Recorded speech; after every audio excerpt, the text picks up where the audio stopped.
ভারতের বিপক্ষে বাংলাদেশের স্কোয়াড কেমন হতে পারে চলুন দেখে আসি।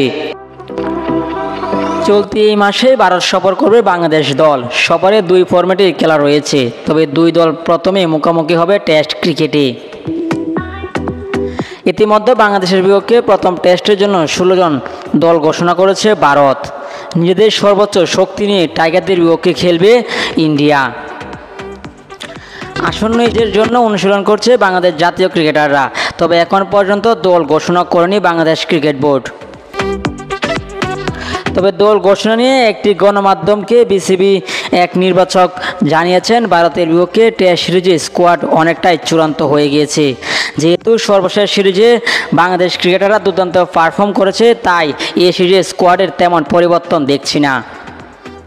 তবে ভারতের পিচ ও কন্ডিশন পরিসংখ্যান অনুযায়ী কিছু পরিবর্তন আসতে পারে।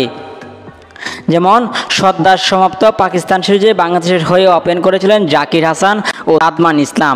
প্রথম টেস্টের প্রথম ইনিংসে 93 রানে ইনিংস খেলেন সাদমান। পরের টেস্টেও পরিস্থিতি অনুযায়ী ব্যাটিং করার চেষ্টা করেছেন। সব মিলিয়ে তিনি পাস মার্ক ঠিকই পেয়েছেন।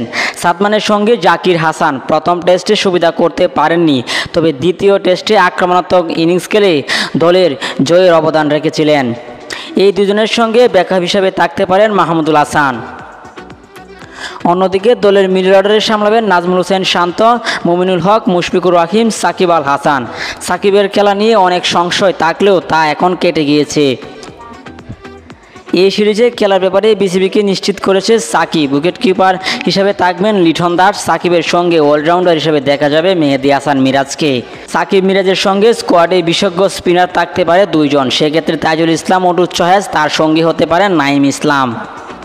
পেস বিভাগে পূর্ণ শক্তি পাচ্ছে বাংলাদেশ। তাসকিন আহমেদ, শরীফুল ইসলামের মতো অভিজ্ঞদের সঙ্গে থাকতে পারেন হাসান মাহমুদ, নাহিদ রানা ও সৈয়দ খালেদ আহমেদ।